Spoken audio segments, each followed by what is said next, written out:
Cuando yo me gradué de la universidad, me dio un cheque, me dijo esto es para un día lluvioso y me dijo ya no te voy a dar ni un centavo más.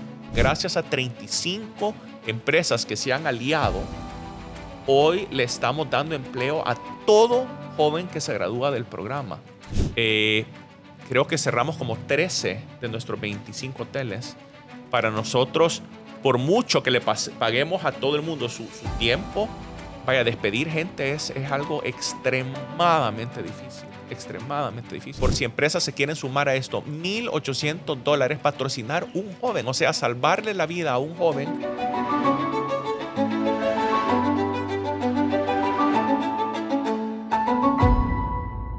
Hay personas que entienden el éxito como una meta y hay otros que entienden que el tiempo es valioso y que deben de ir construyendo y disfrutando el viaje. Hoy nos acompaña una persona que no solo es empresario, es músico, pero también es líder de varias iniciativas sociales. Fernando Poma. Gracias, Juan. Bienvenido a Voces FGK. Gracias. Feliz de estar aquí con todos ustedes. Bueno, si quieres para empezar un poco, si quisiera que nos contaras quién es Fernando. ¿Quién es Fernando?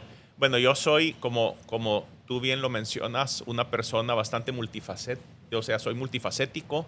Me encanta sacarle el máximo a la vida, tener una vida sin lamentos, hacer lo que me apasiona y vivir una vida que está alineada con mi esencia. Yo soy una persona creativa, soy una persona emprendedora, me encanta servir también. Es más, mi negocio principal tiene que ver con el servicio a través de la hotelería, pero también servir a través de iniciativas sin fines de lucro, como tú sabes. Soy también rockero de corazón. Tengo una banda musical que se llama Steady Rolling y tenemos ya 2 discos fuera y estamos sacando nuestro tercer disco de música original.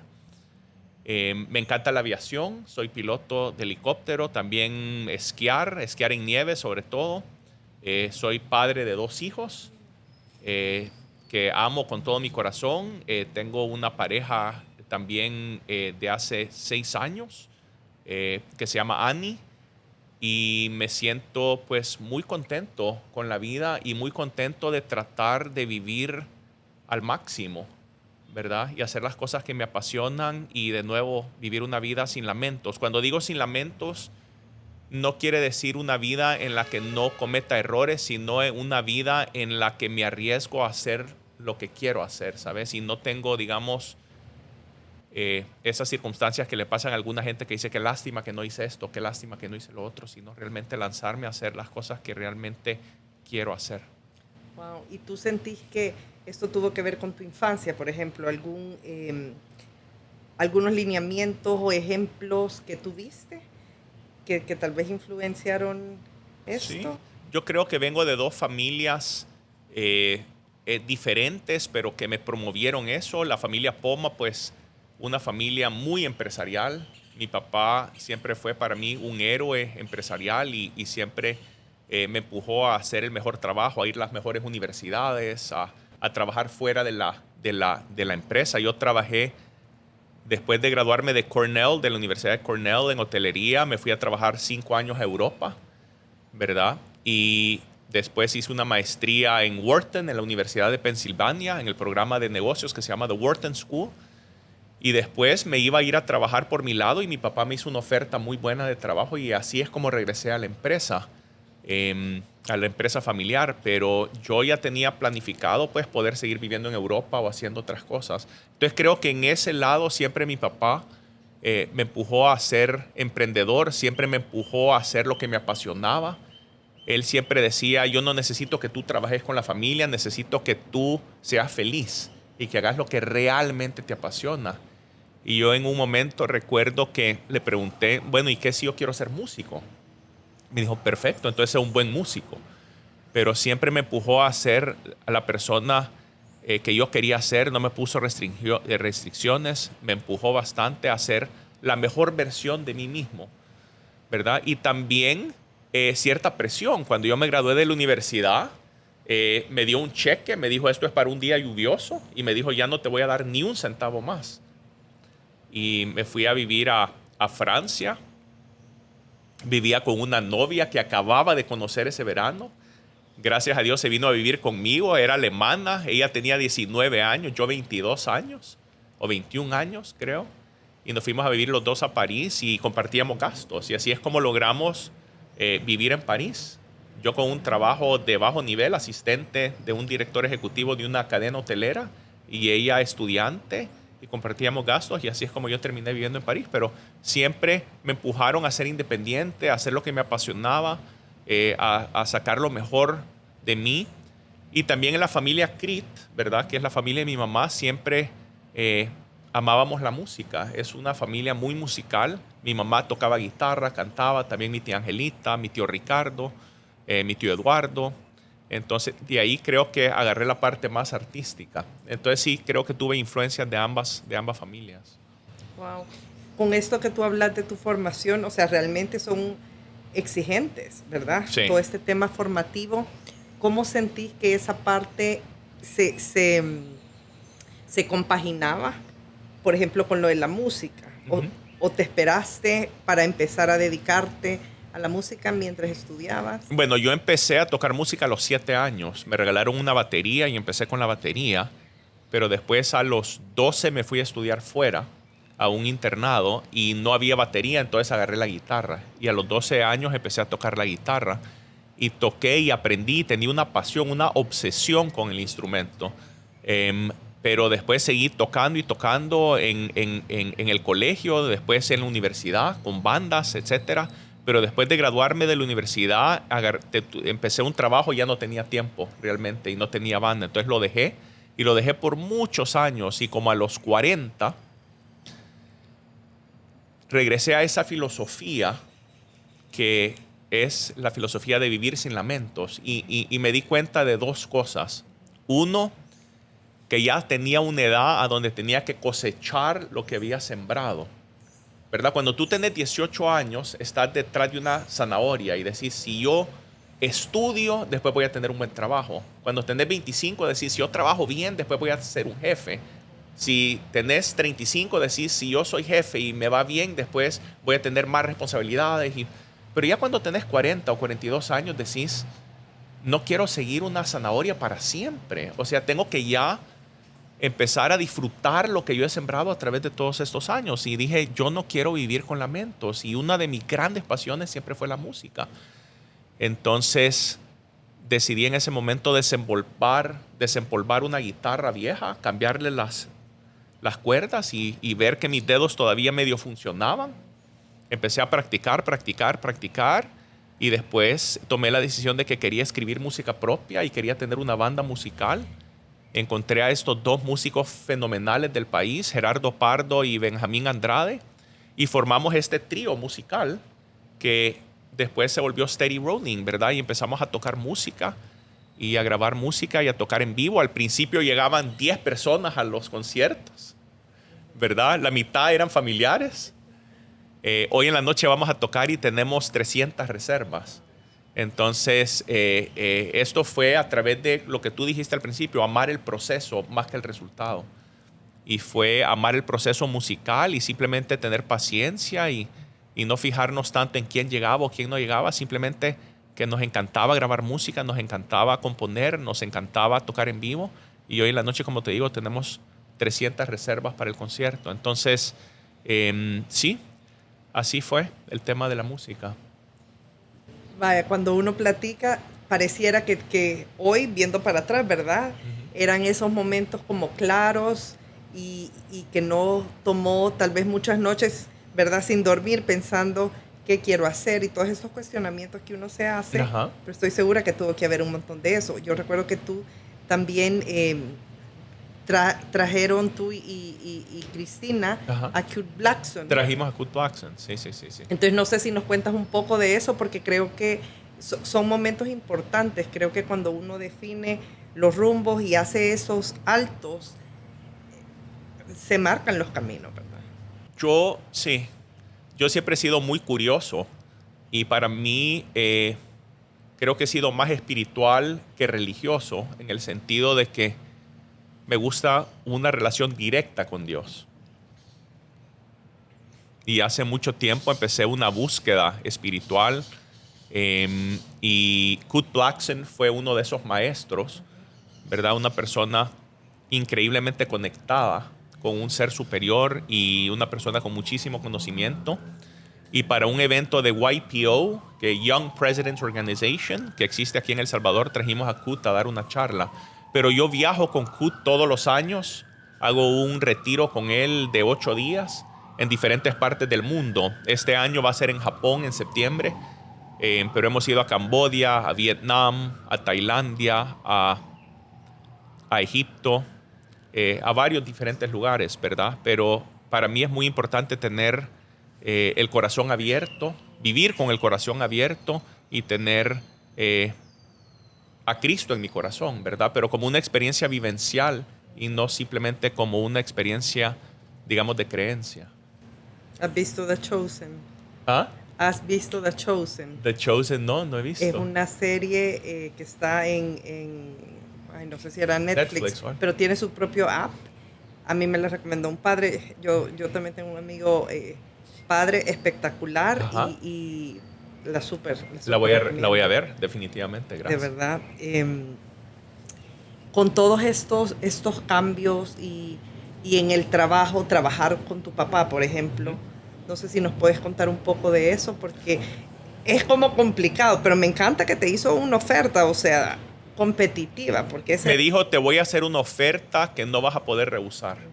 Porque yo después de la universidad, después de mi maestría, porque después de la universidad trabajé por mí mismo en Europa, ¿verdad? Con una empresa que no tiene nada que ver con nosotros. Y después de mi maestría iba a seguir con lo mismo. Y él me dijo, no, ahorita ya te quiero hacer una oferta que tú no vas a rehusar. Y me hizo una oferta muchísimo mayor de lo que podía conseguir a nivel de afuera. Cuando él vio que yo ya podía hacerlo solo, como te dije, después de Cornell no me dio un centavo, me dio un cheque pequeño y me dijo, esto es solo por una emergencia. Pero de ahí me dijo, yo no te voy a dar ni un centavo más. Y así fue, hasta que me gradué de la maestría, que me hizo una oferta laboral.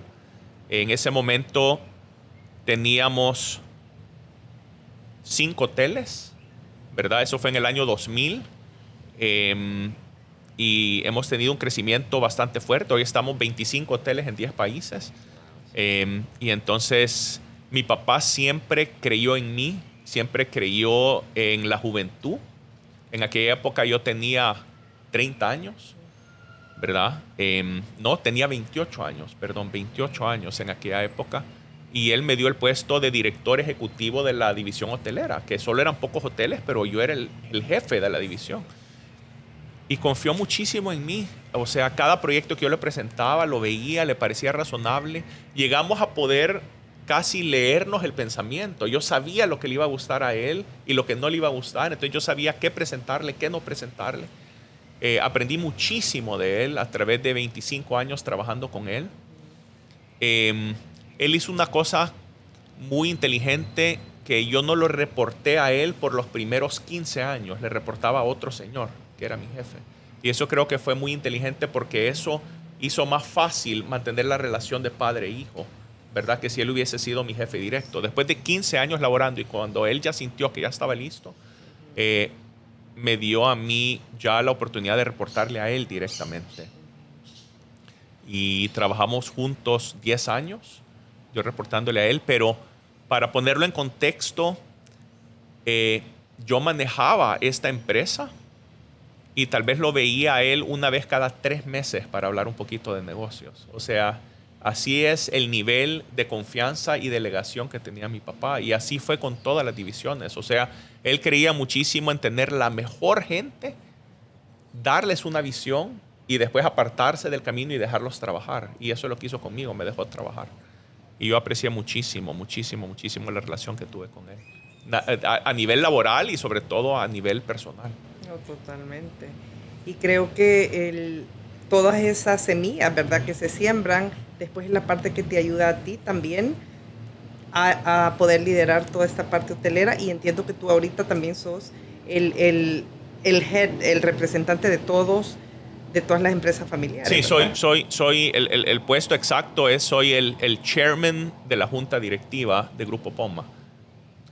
Además estoy metido, como tú sabes, en ESEN, ¿verdad?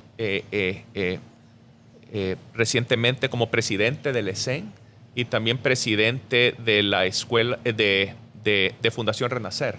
Sí, que de eso también quería que nos contaras un poco. Bueno, yo tuve oportunidad de estudiar en LESEN y realmente cuando se empezó a hablar y era don Ricardo quien presentaba el sueño, realmente era un sueño, y ahora cuando uno lo ve, pues una universidad de mucho renombre, mucha gente que ha pasado por ahí. No sé si nos contás un poco, si tú estuviste involucrado al principio. ¿En ESEN? De ESEN. Bueno, yo he estado involucrado en ESEN, diría aproximadamente 15 años, como director y miembro del consejo de ESEN, ¿verdad?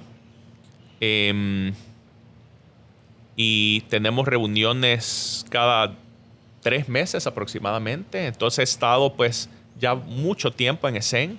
Creo que es un proyecto que muy cercano a mi corazón. Era el proyecto más cercano al corazón de mi papá. A él le encantaba. Fue una universidad que él fundó de cero. Tenemos 32 años y hemos graduado a 3,000 estudiantes. Muchos de ellos en puestos muy altos a nivel El Salvador. La idea era crear futuros líderes para El Salvador y la región, con 2 lemas importantes, ¿verdad? Que es excelencia académica y oportunidad para todos. En ESEN, 66% de los estudiantes tienen becas o financiamiento. Entonces, lo que hacemos nosotros es básicamente aceptar a los mejores y después ver cómo les vamos a apoyar financiándoles la educación o a través de becas, ¿verdad? Lo que queremos es que no decirle que no a nadie por razones económicas. Entonces es un programa fabuloso, una institución académica increíble que ya tiene 4 carreras. Empezamos con economía y negocios, pero ya vamos en 4 carreras. Y la idea es seguirlo creciendo y continuar en un proceso de innovación constante, sobre todo ahora con los cambios en el mundo y la inteligencia artificial. Queremos estar innovando constantemente para estar a la vanguardia en todo lo que hacemos. Y con Renacer, ¿qué nos puedes contar de Bueno, Renacer? Renacer es una fundación que empecé con mi padre hace como 10 años, ¿verdad? Es muy cercano a mi corazón porque yo fui el que operé y empecé realmente la fundación y la he operado desde sus inicios. Y la idea aquí en Fundación Renacer es ayudar a la gente que más sufre. Y nosotros en una conversación con mi papá llegamos a la conclusión que la gente que más sufre son las personas que tienen no solo carencias económicas severas, sino carencias afectivas, ¿verdad? Entonces, pensando en eso, llegamos a la conclusión de nuevo que queríamos ayudar a niños abandonados. Niños abandonados no son necesariamente niños que no tienen padres, sino son niños que simplemente los padres no los quieren y los han abandonado. Algunos los han encontrado en basureros, algunos las madres los han tratado de matar, o sea, situaciones terribles, ¿verdad? O niños golpeados o abusados. Es una situación realmente mucho peor de lo que la gente se imagina.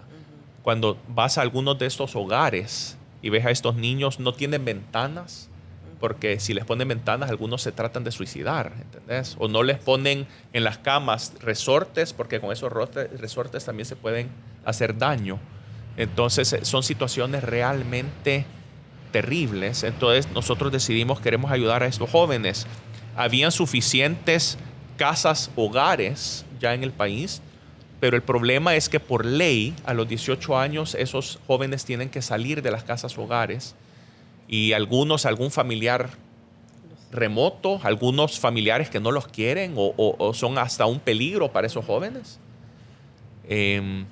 o algunos a la calle, al terror de la calle. Entonces lo que decidimos hacer nosotros es, vamos a buscar a todos los jóvenes del Gran San Salvador que están por cumplir 18 años. Hicimos todas las vueltas legales para poder hacer esto, ¿verdad? Porque son menores de edad. Sí. Pero lo logramos afortunadamente. Entonces, buscar todos estos jóvenes próximos a cumplir 18 años, los llevamos a nuestras empresas los rotamos en las diferentes áreas para que cada uno escoja el área que a ellos les apasiona. Porque cada joven es diferente. Algunos pueden querer trabajar en una cocina, otros en mercadeo, algunos en mantenimiento, algunos en seguridad. Entonces los rotábamos en nuestras empresas hasta que cada quien decía, a mí me gusta esta área. Y después los entrenábamos por un año en esa área que a ellos les apasiona. Al mismo tiempo les dábamos apoyo psicológico permanente a través de 3 psicólogas que tenemos. Les dábamos clases de inglés, clases de computación, clases de valores y clases de financieros para que pudieran manejar su dinero, que estos jóvenes nunca habían tenido dinero. Y lo más importante es que después de un año de entrenamiento les garantizábamos un empleo.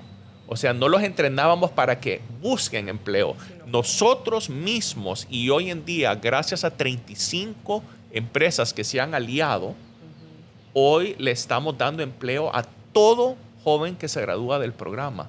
Este año tenemos a 120 jóvenes que se van a graduar del programa, 120 jóvenes abandonados que van a graduarse con un empleo digno.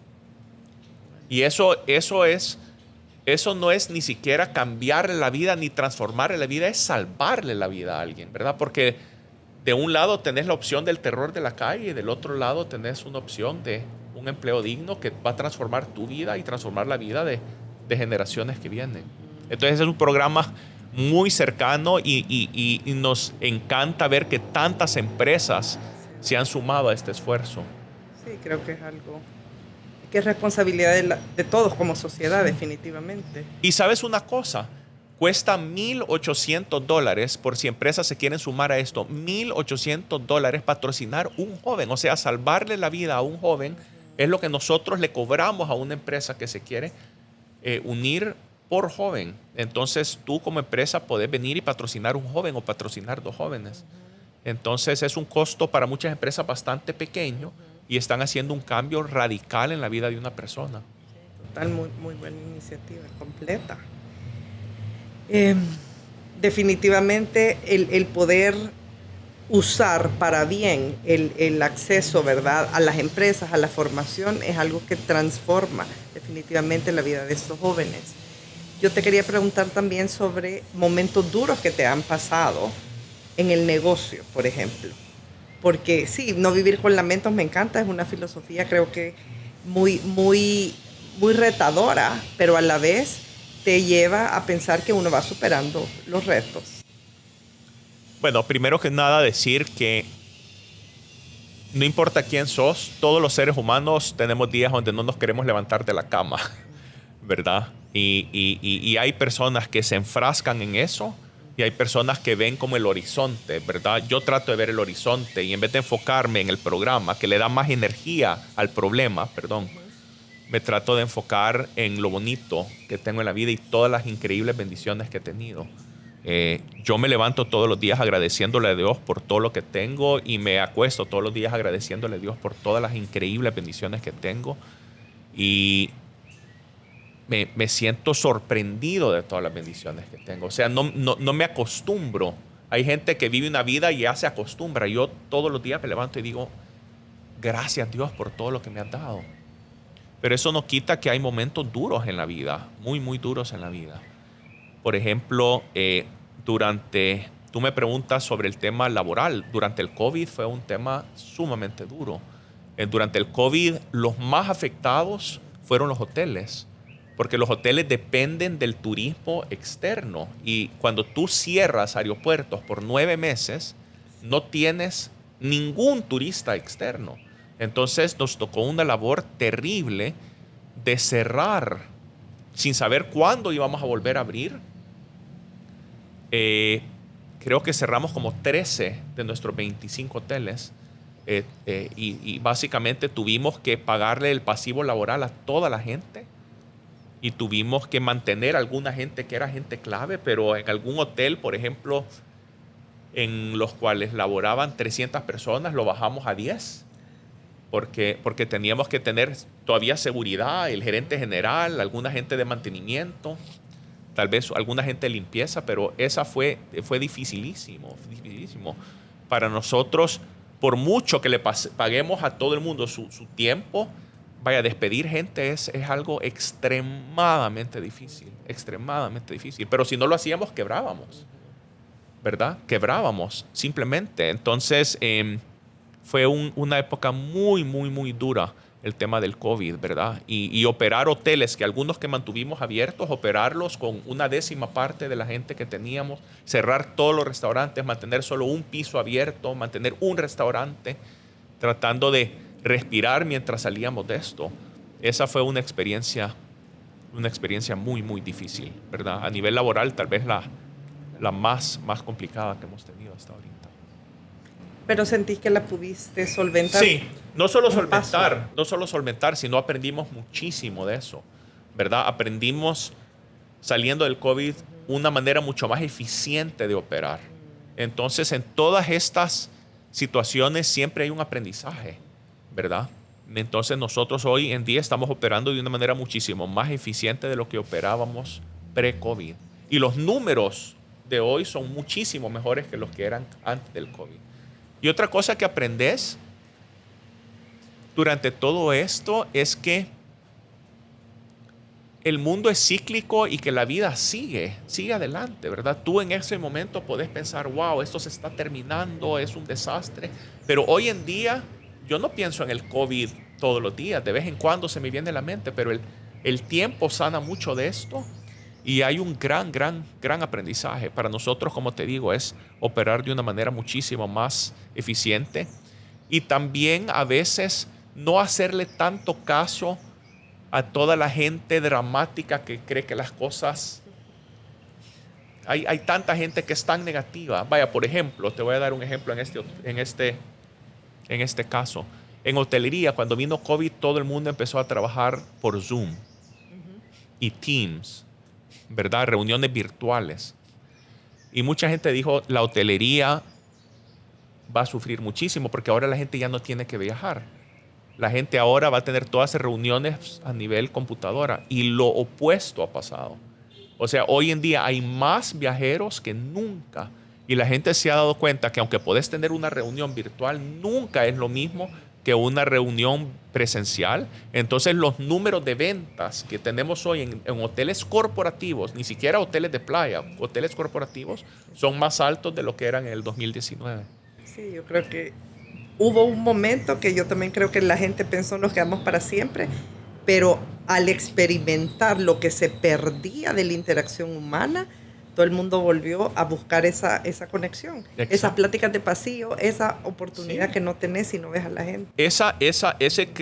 Crear una familia empresarial. Y también mucha gente se dio cuenta que cuando tenían reuniones por Zoom, el 80% de las personas estaban viendo su teléfono mientras se estaban reuniendo y no había realmente una verdadera interacción. Entonces es increíble. Yo no esperaba esto, pero hoy en día pues en nuestros hoteles tenemos números de ingresos, de ventas en hoteles corporativos mejores, de los que sustancialmente mejores y más altos de los que eran en el 2019. Y también, Fernando, a nivel personal, siempre hay retos. Siempre. No sé si tú también nos quisieras compartir algo de que te ha permitido superar y también aprender, ¿verdad? De esas lecciones que la vida siempre nos pone. Bueno, a nivel personal, retos, siempre hay retos, ¿verdad? A nivel personal, en relaciones, siempre, ninguna relación es perfecta, ¿verdad? En relaciones de pareja, ¿verdad? Yo soy divorciado, fue un momento duro en mi vida, el divorcio. Aprendí mucho de eso, ¿verdad? Muchísimo de eso. También en relaciones de pareja tenés tus altos y bajos. Pero creo que lo más importante es tener compatibilidad, ¿verdad? O sea, ser personas que realmente son compatibles, que se ríen juntos, que tienen una verdadera amistad. También creo que otra cosa importante es tener un compromiso. El compromiso es muy, muy importante. Tener factores como lealtad, creo que es muy importante. Poder confiar en la otra persona. Pero sí, yo siento que sobre todo a nivel personal los momentos más difíciles han sido en momentos de pareja, pero afortunadamente hoy estoy en un lugar muy, muy bueno y me siento bastante contento. A nivel personal también, pues yo he sido un nómada. en mi vida. Nosotros nacimos aquí en El Salvador, pero en el 76 nos tuvimos que ir del país. Mataron a un tío mío, ¿verdad? Roberto Poma. La guerrilla lo secuestró y lo asesinó. Y nos tuvimos que ir a vivir a Estados Unidos un par de años. Después nos fuimos a Guatemala. Después empezó la guerra en Guatemala. Después nos fuimos a Washington a vivir. Después regresamos a Guatemala. Y después a los 12 años me fui a estudiar yo solo a un internado. O sea que sí tuve también a nivel personal muchos años de transición, de guerras, de dormir con balas, escuchando ametralladoras, ¿verdad? Tragedias familiares. Y a los 12 me fui, era un niño chiquito y me fui a estudiar solo. También años de soledad, de mucho estudio, de mucho esfuerzo. Después en la universidad y después me fui solito a vivir a Europa. No tenía para pagar mi apartamento, entonces conseguí esta novia que hablamos, ¿verdad? Y compartimos gastos. Ella tenía 19 años, increíble. Y entonces he sido una persona muy independiente, una persona que siento que he logrado trascender momentos difíciles, pero siempre viendo el futuro, ¿verdad? Y siempre viendo cuál es la meta y no enfrascándome ni teniendo lástima, ni dejando que los días malos me traguen. ¿Y qué consejo le darías tú a jóvenes salvadoreños que justo pueden tener miedo de emprender, de ver el futuro de una manera diferente o que están enfrentando alguna situación como esos jóvenes abandonados? O sea, porque siempre hay temas así. ¿Qué consejo les darías? ¿Qué mensaje te gustaría transmitirles? Mira, yo no puedo, primero que nada, con toda humildad, ponerme en los zapatos de estos jóvenes, porque mi vida ha sido muy diferente a la de ellos, ¿verdad? Y no pretendo poder darles algo porque no sé el nivel de sufrimiento que han tenido. Entonces me siento un poquito raro diciéndoles algo a ellos porque no puedo ni entender ni comprender por todo lo que ellos han pasado. Pero yo lo que diría es que es importante tener fe en Dios, tener a Cristo en tu corazón. Creo que es importante, las relaciones humanas son sumamente importantes. Tú puedes pasar y trascender casi cualquier situación si tenés gente que te rodea, que te ama. Y esa gente no tiene que ser necesariamente tu papá o tu mamá, pueden ser amigos, gente que conoces, pero generar una verdadera relación de amor con gente que te quiere y amar a los demás. Yo creo que eso es sumamente importante. Después tener esperanza y poder ver y entender que las cosas difíciles pasan. Las cosas difíciles, el tiempo cura mucho de este sufrimiento, ¿verdad? Y finalmente tratar dentro de lo posible de tener un plan. Tratar, no siempre es fácil tener un plan. Y si no tienes un plan, por lo menos tratar de ver cuál es el siguiente paso. Porque a veces el plan final no está tan claro, pero tal vez puedes ver cuál es el siguiente paso y tomar el siguiente paso. Pero no quedarte estancado, ¿verdad? No quedarte estancado. Y tal vez una cosa más, llorar. Llorar creo que es muy importante. Pues si te sentís triste, llorá, ¿verdad? Pero no reprimas todos esos sentimientos. Es normal y está bien ser una persona vulnerable, poder abrir el corazón y poder llorar, poder pedir ayuda y tratar sobre todo de conectar con otros seres humanos.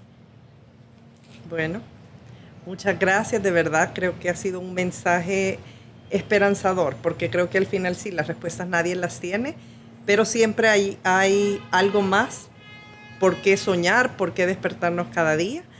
Muchas gracias por haber compartido un poco de ti. Gracias esta mañana. a ti. Bueno, gracias. Muchas gracias.